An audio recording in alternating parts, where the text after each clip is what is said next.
안녕하십니까. 5월 7일 모닝 미팅 시작하도록 하겠습니다. 먼저 마감 시황 및 증시 동향 발표가 있겠습니다. 임정원 연구원입니다. 안녕하세요. 시황팀 임정은입니다. 전일 증시 동향 정리하겠습니다. 먼저 지난 금요일 국내 증시는 미중 관세 협상 진전 소식에 투자 심리가 개선되면서 양시장 모두 상승했습니다. 미국 1분기 GDP 역성장과 제조업 PMI 부진, 그리고 휴장 이후의 여러 이슈를 한 번에 반영하면서 약세로 출발했던 국내 증시는 미중 간 협상 진전 소식이 증시 상승 동력으로 작용하면서 상승 전환에 마감했습니다. 주요 빅테크들의 실적 호조에 AI 투자 우려가 감소된 점도 긍정적이었는데, 지난 30일 컨콜 이후 삼성전자는 약세 흐름을 이어간 반면 SK하이닉스는 AI 투자 소식에 4%대 강세를 보이는 등 종목별 차별화가 진행됐습니다. 해외 증시입니다. 미국 증시는 FOMC 경계감과 더불어 주요국과의 관세 협상 진전 결과 부재에 따른 실망감에 3대 지수가 이틀 연속 동반 하락했습니다. 3월 무역 적자 규모는 전월비 14% 증가한 1,405억 달러로 사상 최대치를 기록했습니다. 관세 불안에 기업들의 선주문이 급증한 영향으로 풀이됐습니다. 지난주 발표된 4월 비농업 고용은 호조를 보였습니다. 전월비 17만 7천 명 증가해 예상치인 13만 명을 큰 폭으로 상회했고 6월 인하 기대도 후퇴시켰습니다. 한편 트럼프 대통령의 의약품 관세 발표 예고에 제약주가 일제히 하락했습니다. 일라일릴리가 5% 넘게 하락했고 모더나는 12% 넘게 급락했습니다. 미국 10년물 국채금리는 10년물 입찰 호조에 하락했고 유가는 미국 셰일오일 업체가 생산량 전망을 하향하면서 3% 넘게 급등했습니다. 중국 증시는 서비스업 PMI 부진에도 미 재무부 장관의 무역협상 진전을 의미하는 긍정적인 발언에 힘입어 상승했고, 유럽 증시는 FOMC를 앞두고 주요국 증시가 하락한 가운데 영국은 인도와의 무역협정 체결 소식에 강보합으로 마감했습니다. 관점 포인트입니다. 지난주 코스피는 관세 협상 진전 기대감과 기업 실적 결과를 소화하면서 상승했습니다. 외국인은 6주 만에 순매수로 전환했습니다. 내일 새벽 FOMC에서는 동결 전망이 우세한 가운데 파월 의장의 향후 인하 시점 및 관세 영향 언급을 주시하면서 관망세가 예상됩니다. 트럼프 대통령의 의약품 관세 예고에 국내 관련주의 영향도 불가피하겠습니다. 조기 대선을 앞두고 정치 테마주의 변동성 확대 가능성도 유의해야겠습니다. 이상입니다. 예, 다음은 매크로 자료이네요. 미국 고용 관련된 것입니다. 유진희 연구원입니다. 네, 매크로팀 류진입니다. 이제 미국 4월 비농업 고용이 발표가 됐고요. 이제 전월 대비 17.7만 명 정도 증가를 해서 예상치를 상회를 했습니다. 물론 이제 직전 2개월 수치가 총 5.8만 명 하향 조정됐다는 것을 감안을 하면 전반적인 흐름은 그냥 시장 예상에 부합한 수준이었다라고 봐주시면 될 것 같고요. 실업률은 4.2%로 그대로 유지가 되었습니다. 이제 미국 전체 고용에서 한 2% 정도 차지하는 이 연방정부 부분에서 이제 도지의 정부 지출 축소 정책 영향이 반영되면서 지금 정부 고용은 2월부터 3개월 연속 감소를 하고 있습니다. 반면에 이제 관세 정책에 따라서 재고 축적 수요가 좀 지속되면서 운수 창고업 같은 부분에서는 고용이 좀 크게 증가하는 모습들이 나타나고 있고요. 전반적으로 미국 고용의 펀더멘탈 자체는 확연히 약화되고 있는 모습이 나타납니다. 그래서 전체 실업자 중에서 이제 연구해고자 비중이 높아지고 있고 평균적으로 이 실업 기간도 상승세가 보여지고 있습니다. 관세랑 정부 지출 축소 자체가 그동안 이제 고용 증가를 이끌었던 서비스업 경기에도 좀 악영향을 주고 있는 모습들이 나타나고 있고요. 특히나 이제 고용 지표를 선행하는 이 중소기업들의 서베이가 있는데요. 이 고용 계획 지수도 1월 이후에 지금 하락세 보이고 있는 만큼 추가적으로 고용 지표는 둔화를 시사한다고 볼 수가 있겠습니다. 미국 전체 고용자 수는 보통 이제 기업 이익을 좀 후행하는 만큼 이 기업 이익이 얼마나 훼손되느냐가 결국은 하반기에 고용 둔화 폭을 좀 결정할 것으로 보이는데요. 이제 협상을 통해서 결정될 최종 관세율이나 기준금리 인하 그리고 또 트럼프의 감세안이 이를 얼마나 상쇄해 줄 것인지가 사실은 관건이 될 것으로 보입니다. 하지만 그래도 2분기 중에 고용시장에 좀 급격한 냉각 가능성은 낮다라고 보고 있습니다. 그 첫 번째 이유로는 지금 주당 근로시간은 1월 이후에 좀 증가를 하고 있다는 겁니다. 이제 기업들이 적극적으로 채용하기는 어렵긴 하지만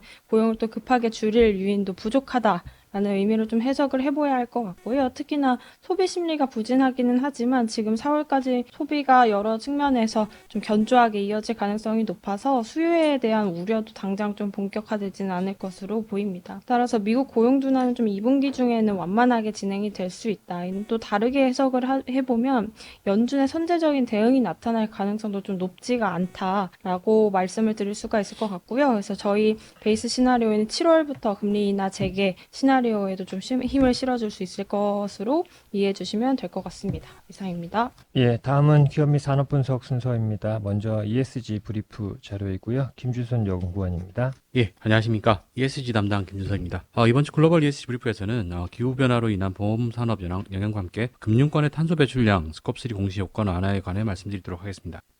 몇 차례 보험사들의 지속 가능 이슈에 대해서는 말씀드린 바 있는데요. 지난번 소개해드린 바 있던 글로벌 제보험사인 스위스리는 최근에 발간한 보고서를 통해서 2025년 자연재해로 인한 보험 손실에 대해 전망을 했습니다. 1,450억 달러 규모인데요. 지난번 2024년 보험 손실 규모를 1,350억 달러로 추산했던 것 대비해서 8% 높아진 것으로 역대 최고치에 이를 것으로 전망을 했습니다. 이는 기후변화로 자연재해가 잦아지면서 미국과 같은 일부 지역에서 보험사 철수 사례로 연결되는 것과 무관하지 않은데요. 하지만 업계 선도 기업들은 기후 리스크 관리를 새로운 비즈니스 기회로 삼아서 지수형 보험이라든지 대재해 채권과 같은 신시장에 적극적으로 진출하는 모습을 보이고 있습니다. 특히 지수형 보험 같은 경우에는 보험사가 정한 특정 지수가 조건을 충족할 때 약정된 보험금을 자동으로 지급하는 보험 상품인데요. 선도보험사들은 피해 규모 산정을 따로 없이 얼마 이상의 호우가 내렸을 경우에 보험금을 지급하는 등의 형태를 띠고 있습니다. 실제로 지수형 보험 시장은 2037년까지 4배 이상 성장할 것으로 전망이 되고 있습니다. 네, 다음은 IFRS의 ISSB 공시효권 완화 결정입니다.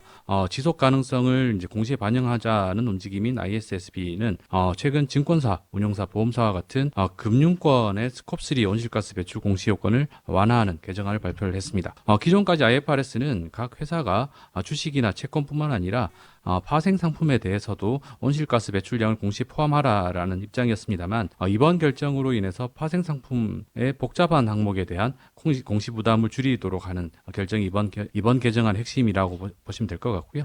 금융권의 스콥3 배출이 전체의 대부분을 차지를 하는 만큼 이번 조치로 인해서 금융권의 보고 부담이 완화가 된 한편 데이터 신뢰성이 높아지는 것을 기대를 할 수가 있을 것 같습니다.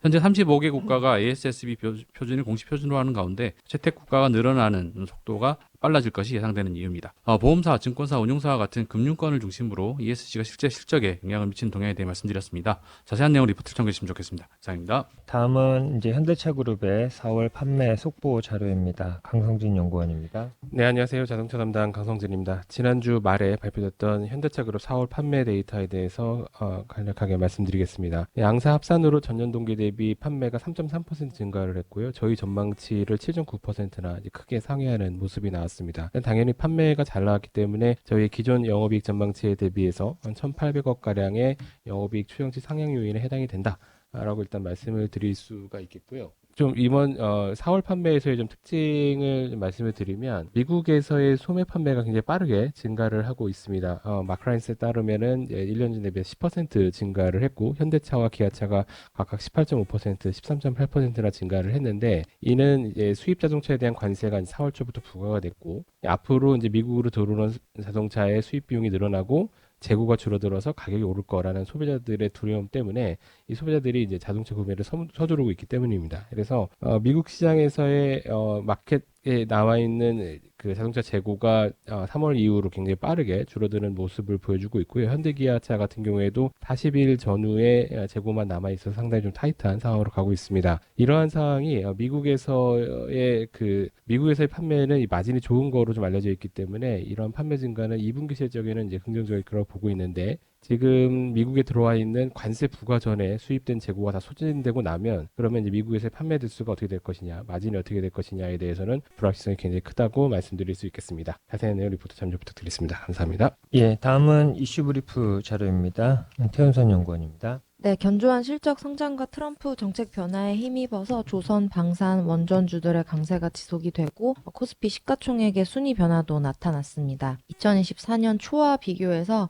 25년 4월 말 기준 10위권 내에 하나에어로스페이스, HD현대중공업, KB금융이 포함됐고 포스코홀딩스, 네이버, LG화학은 제외가 됐습니다. 같은 기간 동안 하나에어로스페이스와 현대중공업 시가총액이 453%, 217% 증가했습니다. 한미통상협의회에서 조선업 협력이 주요하게 논의가 되고 글로벌 지정학적 불확실성과 트럼프 대통령의 압박으로 유럽 등의 각국의 방위비가 증액되는 등 조선 방산 원전주들의 수주 증가와 실적 성장이 당분간 지속될 것으로 전망됩니다. 또 상대적으로 관세 비영향권 업종인 점도 투자 매력으로 작용한 것으로 판단이 됩니다. 코스닥 시장에서도 변화가 나타났습니다. 전기차 시장의 성장세 둔화와 수요 부진과 더불어서 트럼프의 정책 변화까지 더해지면서 24년 초에 시가총액 1, 2위였던 에코프로비엠과 에코프로의 합계 시총 규모가 60% 이상 감소했습니다. 그리고 현재는 시총 1위인 알테오젠을 비롯해 휴젤, 클래시스 등 10위권 내에 7개 종목이 바이오 헬스케어가 차지하고 있습니다. 주요 임상 파이프라인의 기술 수출 모멘텀 그리고 탄탄한 펀더멘탈을 기반으로 수출 확대를 통한 실적 성장이 지속되고 있는 업체들이라는 점이 공통점입니다. 최근에 미국이 각국과의 관세 협상을 진행 중에 있고 상당수의 주요 기업 1분기 실적도 양호하게 발표됨에 따라서 펀더멘탈이 수반되는 업종 중심의 차별화가 기대가 됩니다. 트럼프의 주요 정책을 감안해 볼 때 조선, 방산, 원전, 리쇼어링, B2C로의 관심은 당분간 더 이어질 것으로 판단됩니다. 이상입니다. 예, 다음은 메타 플랫폼스 자료입니다. 김세환 연구원입니다. 안녕하세요. 미국 주식 종목 담당 김세환입니다. 메타 플랫폼스가 AI 수익화에 나서면서 저희는 운용 비중 확대를 제시를 드립니다. 일단 실적은 예상을 상회를 했습니다. 광고 수익 증가세도 이어질 것으로 저희는 기대를 좀 하고 있는데요. 주요 요인을 조금 살펴보면 첫 번째로는 메타의 디지털 광고 매출이 AI 릴 광고 그리고 AI를 통한 추천 모델로 노출수와 평균 단가 상승이 나타났고 영업 마진이 이제는 41%까지 올라왔습니다. 영업 마진 개선에 따른 수익성 ROE도 지금 현재 27.6%로 시장 20%를 상회하고 있는 높은 ROE 수준을 가지고 있고요.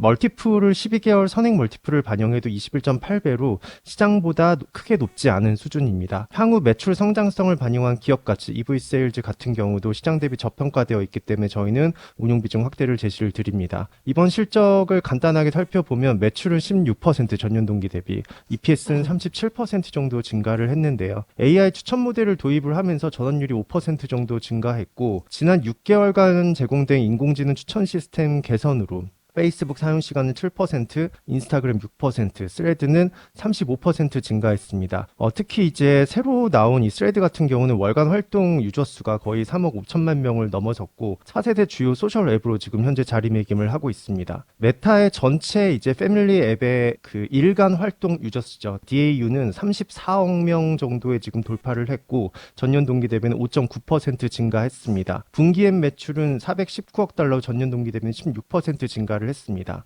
메타의 이제 향후 성장 동력 부분을 조금 살펴보면 일단 아직까지는 역마진이 나타나고 있는 부분이지만 AI 안경 같은 경우는 2024년에 판매량이 거의 3배 가까이 증가했고 4월 초에 이번에 새로 나온 이제 인공지능 모델 라마4 같은 경우는 멀티모달 특히 이제 피지컬 AI 쪽으로 특화가 되어 있죠. 최저 지연 시간 그리고 최적화 이거에 초점을 맞춰서 새로 기능을 출시를 했습니다.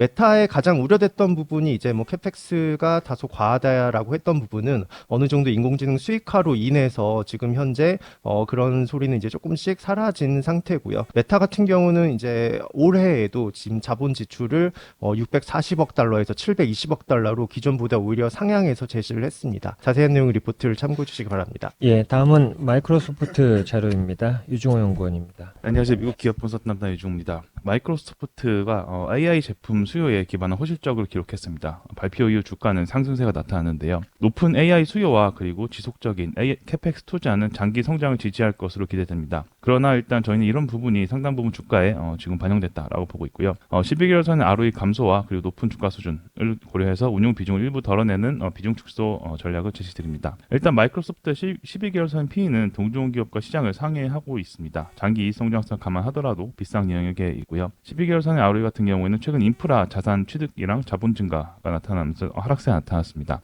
실적을 보면은 매출과 주당 순이익 모두 시장 예상치를 상회했습니다. AI 서비스인 애저랑 기타 클라우드 매출 같은 경우에는 전년 동기 대비 33% 성장하면서 시장 예상치를 상회했습니다. 데이터 센터 구축을 계속 늘리고 있는데요. 이번에 10개국의 10개국의 새로운 데이터 센터를 개설한 것으로 발표했습니다. 그리고 AI 성능이 6개월마다 2배 정도 향상된다라고 좀 언급하면서 지속적인 AI 개발을 언급했습니다. 이번 분기 같은 경우는 일단은 코파일럿 성능이 조금 많이 개선되면서 수요가 좀 높게 나타났습니다. 가이던스를 보면은 일단은 실적 성장은 이어질 것으로 언급했는데요. 무엇보다 캐펙스 투자는 유지될 것이다 라고 CEO가 언급을 했습니다.